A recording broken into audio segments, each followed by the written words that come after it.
Hello, I'm Lakeisha Robertson, Chief of Staff for the Gulf of Mexico Division.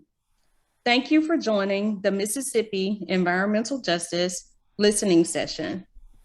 Please note the chat box is reserved for technical issues. Please use the question and answer box to pose questions. To start tonight's session, we will have opening remarks by Daniel Blackman, Regional Administrator, Region 4. Mr. Blackman. Hey, that was quick.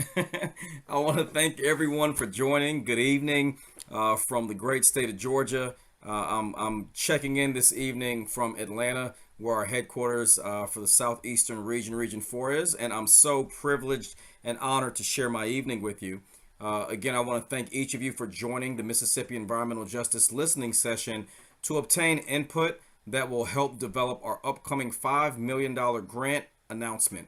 Really excited about that, and also want to let you all know that these new grants will benefit all Gulf states of Mississippi, Alabama, Florida, Louisiana, and Texas. Tonight's session is hosted by the U.S. Environmental Protection Agency, Region 4's Gulf of Mexico Division, which I'm extremely proud of. We're grateful for the opportunity to hear firsthand the voices that are on this call and in this room tonight of community members and community leaders. Know that we are listening attentively and are taking notes on your concerns and challenges, and we want to hear the ideas that you have to help us to identify areas in which EPA can assist with environmental and public health challenges. Environmental justice is a major priority of the Biden-Harris administration, as many of you all know. It's a major concern and priority for myself and Administrator Regan as well. The Gulf of Mexico Division is committed not only to amplifying the agency's focus on EJ to establish more opportunities for enhanced engagement, but we're also excited about our opportunity on evenings like this to engage with the community. And listening sessions like this are meaningful, important, and helpful. As many of you might know, EPA defines environmental justice as the fair treatment and meaningful involvement, keyword, meaningful involvement, of all people, regardless of race, color, national origin, or income. Zip code should not determine your ability to participate tonight. Concerning the development, implementation, and enforcement of environmental laws, regulations, and policies is a part of why we're here this evening. Also, I understand that this listening session will be a way for EPA Region 4 to hear from you, each of you, on issues and concerns as we work to develop a future environmental justice grant request for application, an RFA for those who are also familiar with the process. These competitively selected projects will only be in the 5 Gulf states of Mississippi, Alabama, Florida, Louisiana, and Texas. As we develop this RFA, we envision the selection process will directly benefit underserved communities in the Gulf of Mexico. Why these grants are important is probably one of the most frequent questions I've received throughout this process, and that's simply because community-based nonprofits and other local leaders are on the front line to better understand and work closely with the communities that are most vulnerable and understand that overburdened communities, especially those who have been hit hard by environmental justice concerns, should, must, and will continue to be a focus area and priority for this administration. This upcoming grant opportunity is well suited to address locally identified issues in a timely manner. Your input tonight and your experts that'll be joining us will pave the way for initial projects and opportunities and activities on the Mississippi Gulf Coast. We're extremely excited about that, especially for the opportunity every time we have to engage with you. I'm committed personally as regional administrator in Region 4 to visiting with you and learning from you and partnering with you to make a difference in our Gulf states. Now, I'm going to go ahead and turn it over to Lakeisha Robertson, our facilitator for tonight's listening session, and want to thank you and continuously bring greetings from Region 4. Thank you so much for your time. Thanks, Daniel, for your opening remarks. Now we will have an overview on the Gulf of Mexico Division and its priorities by Mark Wyatt, Director of the Gulf of Mexico. Thank you, Lakeisha. As Lakeisha said, I'm the director of the Gulf of Mexico Division for EPA. I'm going to just go through a brief presentation with you so you can see an overview of what we do, and then I'll hand it back over to Lakeisha.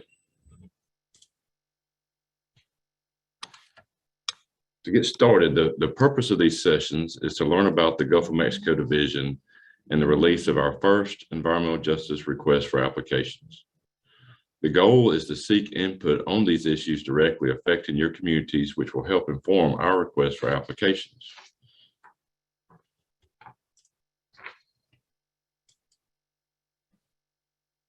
Okay. The Gulf of Mexico is recognized worldwide as a vast and productive body of water with tremendous ecological, economic, and social value. The Gulf of Mexico watershed is made up of 33 major rivers draining from 31 U.S. states and a large portion of Mexico. The Gulf of Mexico coastline in the United States is 1,630 miles long, and due to its expanse and value, our division responds to numerous environmental challenges facing the Gulf, including but not limited to excess nutrients that can cause hypoxic conditions, trash polluting waterways, flooding, and degradation and loss of natural features such as wetlands that provide vital ecosystem services. Here you see the slides talking about our funding authority. Our division is created through one of the EPA's geographic programs, and our work is centered around preserving and protecting the Gulf. The way we do this is we fund assistance agreements based on our statutory authority to conduct demonstration projects and to support research, investigations, etc.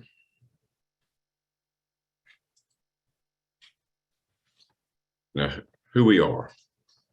From the slide, you can see we were created in 1988, and with the cooperation of our partners, successfully implements and funds projects that led to the thriving ecosystem. Our projects center on 4 measures, and that is habitat restoration, environmental education and outreach, community resilience, and water quality. And what I'm going to go through now is so you get an idea of the type of projects that we deal with. I'm going to go through each measure and give you a couple of examples of these projects, and you can look at the slide and kind of get an overview from that while I'm discussing the project. The first one that's up is in Florida, and it's enhancing shoreline habitat. This project uses innovative approaches to create marsh and oyster reef habitats in areas presently devoid of riparian buffers. These activities will reduce and prevent the entry of land-based pollutants from the urbanized watershed into adjacent estuarine areas and increase the removal and recycling of nutrients. In addition, these activities create a series of demonstration sites where homeowners, city and municipal staff, and marine contractors can learn about the benefits of living shorelines and their development in a real-world, hands-on fashion, facilitating the extension of pollution prevention and reduction benefits to other communities. Our next project on the lower part of the screen there is the Steinhatchee Seagrass Protection and Restoration Project. It addresses, as the title says, seagrass protection and restoration through community engagement. This project is in the process of restoring 2,400 square feet of critical seagrass habitat in the Deadman Bay in Steinhatchee, Florida. On our next slide, you see our measure environmental education and outreach. At the top of the screen, this project is dealing with the Strategic Watershed Awareness and Monitoring Program, otherwise known as SWAMP. It takes place in Alabama and addresses the water quality issues of an urban watershed through actively engaging local youth using a multifaceted approach. That approach involves interactive educational presentations to K through 12 schools throughout the 3 Mile Creek watershed, teacher implementation of the SWAMP module, and training of students to be citizen scientists who actively monitor water quality and pollution, coordination of monthly sampling on specific local waterways for trained monitors, use of web-based technology to assist data analysis and interpretation, and then finally, student-based solutions to water quality issues identified through monitoring. The students who are educated and trained to monitor specific waterways will be equipped to solve water quality issues in their local watershed by filling in critical data gaps. Our second project at the bottom of the screen is Keep the Gulf Clean, and it promotes trash-free watersheds in Louisiana, Alabama, and Texas. This project is based on improving water quality by removing trash from urban drainage systems and providing community education on trash prevention. It helps to restore habitats by encouraging green infrastructure and other best water management practices in 3 Gulf of Mexico watersheds: the Mississippi River Lake Pontchartrain Basin, the Trinity River and Galveston Bay Basin, and the Mobile Bay Basin. It also improves community resilience through targeted youth training, community education, and information sharing. Together, Groundwork New Orleans, Groundwork Dallas, and Groundwork Mobile County seek to improve the health of the Gulf of Mexico by reducing non-point source pollution and restoring habitats in crucial waterways. The project is directly improving resilience of coastal communities by engaging youth, community members, and businesses in trash prevention and reduction, developing outreach and education programs about the impacts of trash on local waterways, and sharing and communicating best practices and lessons learned between these disparate Gulf communities. By establishing a long-term collaboration between organizations along the Gulf, the project is extending its impact and reach to other coastal communities by developing replicable strategies for reducing non-point source pollution and engaging communities. Our third measure is community resilience. The first project I'm going to discuss is based in Texas, and it aims to strengthen climate resiliency in the Houston area by furthering the development of the Water My Yard tool. It's not on the slide, but you can actually see that tool at www.watermyyard.org. Again, that's www.watermyyard.org. And it's a website that offers outdoor watering recommendations to Houston area residents. In addition, a mobile app has been developed that allows residents to easily access real-time information about the amount of water they should apply to their lawns on a weekly basis based on location, type of irrigation system, and distance between the sprinkler heads. Additionally, a robust marketing campaign has been implemented to expand the reach of the tool and increase the number of users. By strengthening water conservation practices in Houston, adequate amounts of freshwater inflows can continue to enter Galveston Bay to support a healthy environment and reduce threats to the ecosystem and communities around it. The next project is in Louisiana, and it is based on a research team that will work with a state-recognized Native American community in the Terrebonne and Lafourche parishes of Louisiana to evaluate and enhance the community's well-being and resilience to natural hazards as a pilot project that will focus on creating a coastal resilience index customized for the use with tribes in general. The project team will work with the Point Ocean Indian tribe in this collaborative research through the use of participatory mapping and inclusion of locally relevant visualization and decision support tools, combined with the sophisticated knowledge base of the ecosystem, in which members refer to it as the traditional ecological knowledge. The communities and tribes in the Terrebonne and Lafourche parishes were hit very hard by the brunt of Hurricane Ida on August 29th of last year. Those communities, like Point Ocean tribe, are devastated. Ida's second landfall was in the tribe's territory, and the eye passed directly through it. There is a great potential to transfer this project's results and apply the Tribal Community Resilience Index to other indigenous communities once it's developed.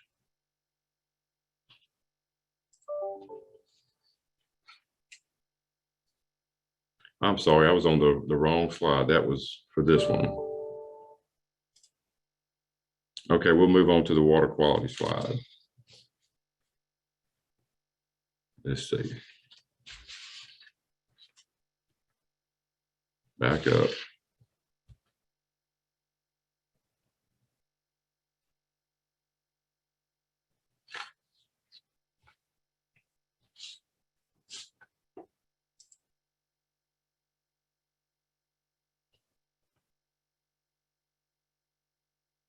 Let's see if we can get the monitor to back the screen up.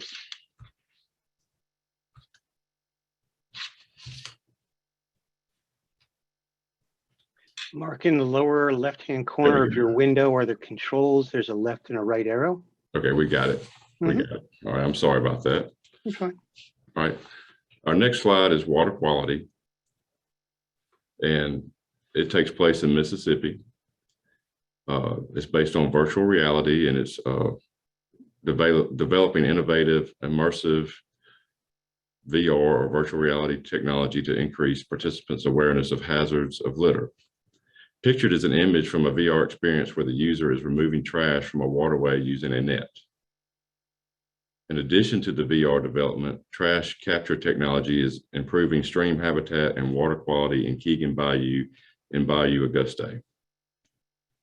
Education on impacts of litter will be completed in local post-secondary and secondary schools and restaurants using the VR modules to encourage people to take action. Our second project we're going to cover with water quality takes place in Louisiana and is in the Bayou Lafourche watershed.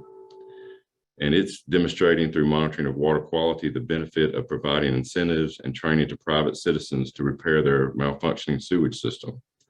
This project reduces water quality pollution and provides education and training about water quality pollution and the benefits of sewage system maintenance to the public at meetings, festivals, summer camps, and other educational venues.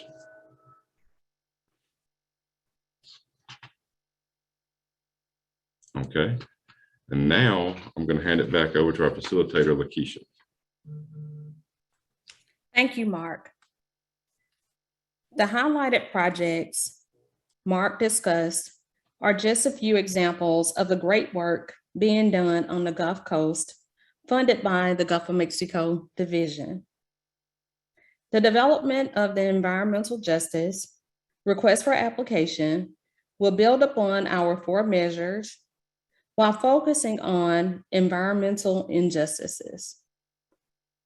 EPA's goal is to create an environment where all people enjoy the same degree of protection from environmental and health hazards and equal access to the decision-making process to maintain a healthy environment in which to live, learn, and work. In order to do this, we need to hear from you. The 3 questions listed in the slide will help inform the development of the request for applications. We want to know what type of work your organization engages in, what services you provide, and most importantly, what are the current needs of your communities or the communities you work in. Before we start the comment portion of this webinar, here are the instructions. If you wish to make a comment, please use the raise your hand feature or dial *9 on the phone. Once your name has been called or your phone number, please unmute your line or press *6 on the phone and limit your response to 3 minutes or less. Please remember to unselect the raise hand button and mute your microphone when you have finished your response.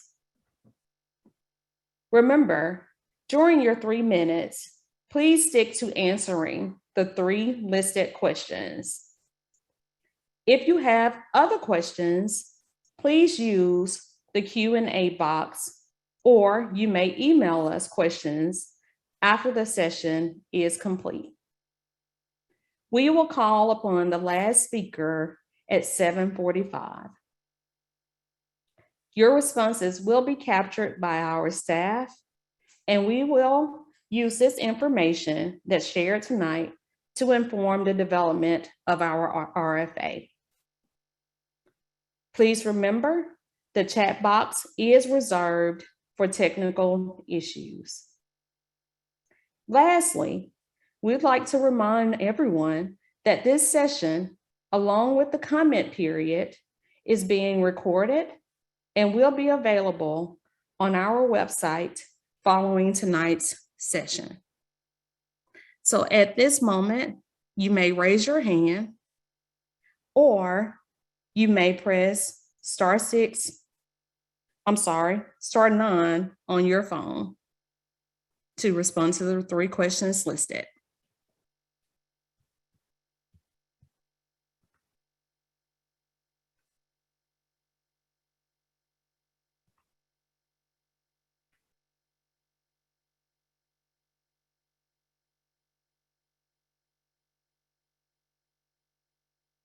And Andrea or Troy, I'm not sure if I'm saying. No questions yet. No. Okay, I thought I just wanted to make sure I'm looking at the correct box.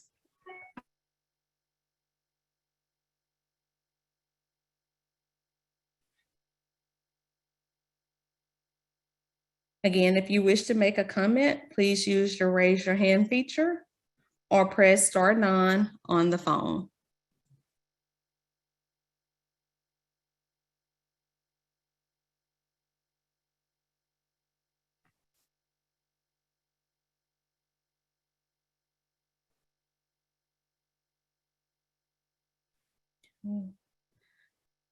Right, Richard, if you would unmute yourself, please, and respond to the 3 questions listed. Thank you. Yes, good evening. Hello. Yes, we can hear you, Richard. Yes, my name is Richard Mushi. I'm from Mississippi Valley State University in Mississippi Delta. I remember in 2016, we had worked on a project involving communities. Our project was called Environmental Management for Sustainable Human Development. And we got like a seed money. It was kind of a pilot project. Got like a $14,000 to do that. Actually, it's less than that. And then we used the whole year to work on our project. Our project was looking on the intersection between agriculture and water systems, water bodies around Mississippi Delta, and human health in terms of public health problems that may be associated with the agriculture and fishing and other stuff. Now, we worked with we're using city of Itabena and the surrounding cities. We worked around 50 miles radius of the university, and we did collect a lot of good data that we could use. But since our project was a pilot, we thought probably we are going to be able to expand our efforts to make sure that we address those problems that exist in our communities. So we still have the same need right now. We did write some report that we submitted, and actually on March 16, we had that conference that was in Gulf Coast, and I participated and presented on what we may need to continue that project. But unfortunately, from 2016, I've been searching, looking at the website EPA to see if there's some possibilities of doing some work to expand on what we started, but I never saw anything.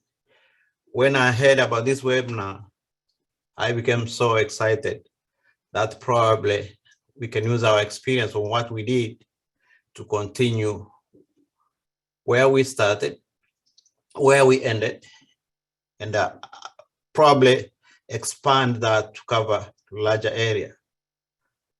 So this is not new. We know the impact of using pesticides. We have a lot of agriculture taking place in Mississippi Delta, and we have a lot of water bodies. So we know for sure the agricultural practices and use of pesticides is somehow contributing to contaminate the water bodies. And when we have people who are fishing in those areas, I think they are getting, it is risky. So that's in a nutshell what we did. Thank you, Richard. We appreciate your input. Next, we'll have Dawn McLean. Please unmute yourself. Good evening. I'm Dawn McLean with Jackson State University of Technology. Currently, we have some grants funded by the National Science Foundation, the Department of Homeland Security, and we have a Center of Community Resilience. We're looking at making communities resilient after severe weather, from tornadoes to hurricanes, forest fires, wildfires. And we're seeing that we're starting a new certificate program looking at emergency preparedness and minority or vulnerable populations. And we want to see how we can start the conversation around climate change and environmental justice issues here in the state of Mississippi, particularly among minority populations who are often underserved, the elderly, African Americans, those living in poverty, and bring more awareness to our communities about climate change and what it means in the distinct areas that we live here in 2022. Thank you. Thank you. And Andrea, I may need your help. It looks like we had a phone number. Do we have a phone number? I think I see a number in queue, but maybe I'm looking at that incorrectly. Yeah, it's Leonard. Leonard Kibbe is next. Okay, I thought I saw a phone number. I think he went away. Next up. Leonard, if you want to unmute yourself and respond to the questions, thank you. Yeah, good evening, everyone. Can you hear me? Yes, we can hear you. Yes, this is Leonard Kibbe. I'm an assistant professor at Alcorn State University. And now we do teaching and outreach to our communities in the counties that we serve. We have a project we are working on now that look at nutrients management and water quality.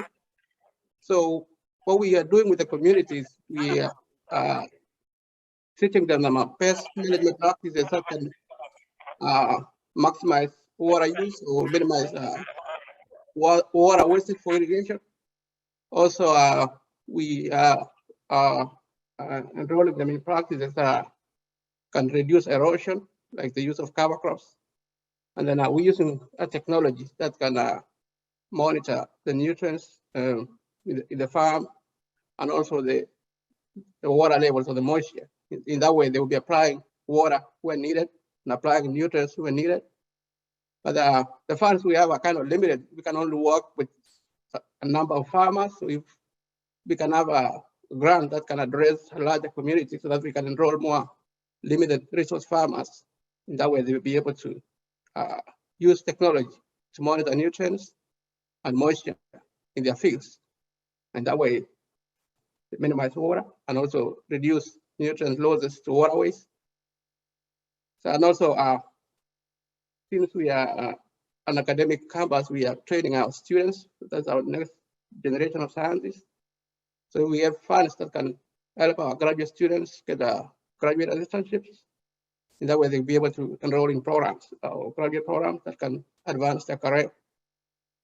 I think that's what we do as a research community at Alcorn State. Thank you, Leonard. We appreciate your comments. Do we have other comments? I don't see any in queue, but please remember to raise your hand or dial *9 on your phone if you would like to respond to the 3 questions.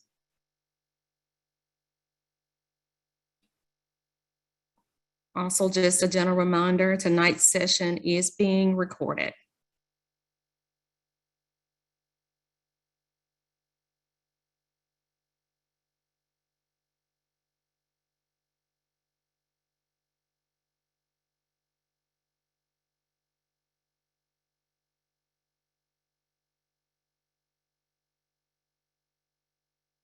If you're having technical issues, you may use our chat box.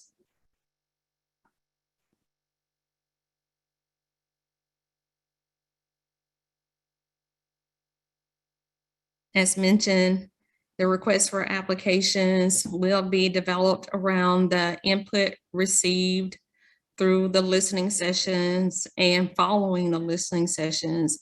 So if you would like to make comments in response to the 3 questions, please unmute yourself or press star 9 on your phone.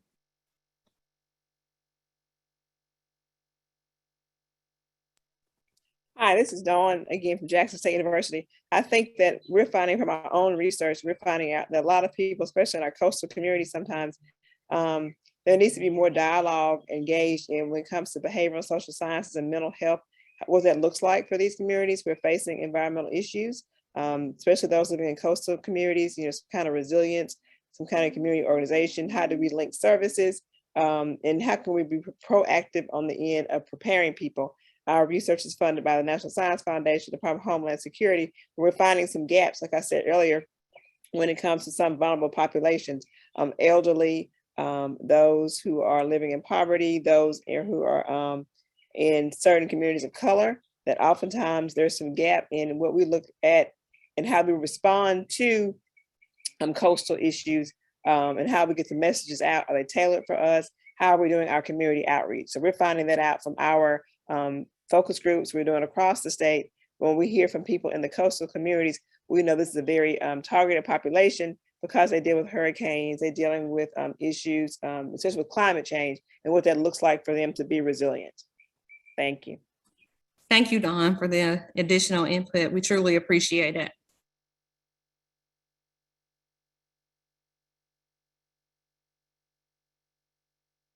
Again, if you're interested in responding to the 3 questions, please use the raise your hand feature or press star 9 on your phone.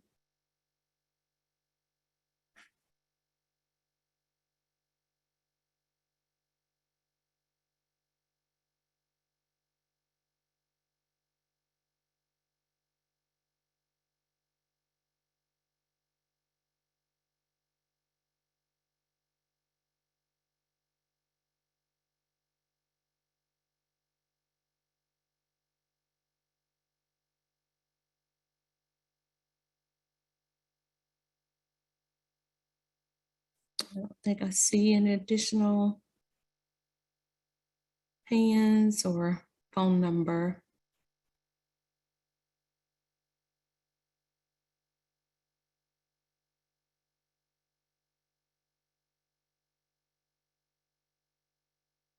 Once again, if you would like to make a comment in response to the 3 questions, you may raise your hand or press star 9 on your phone.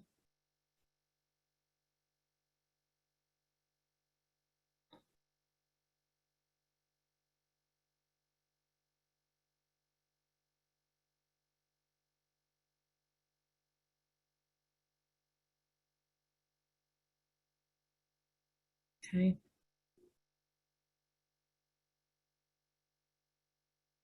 I don't see any other questions or hands raised.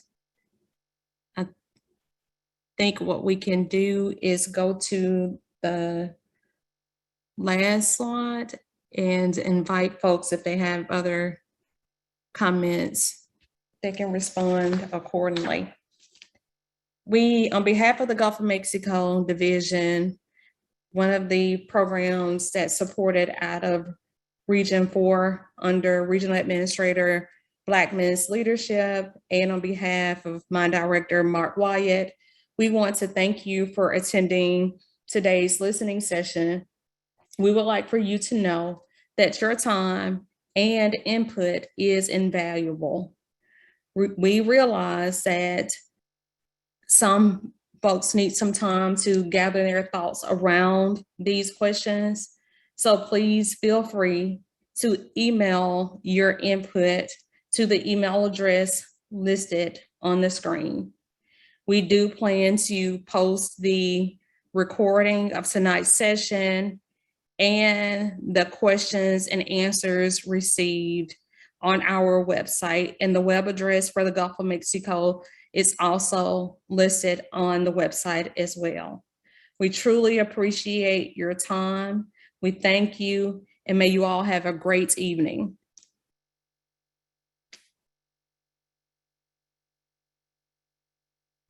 And this concludes tonight's listening session.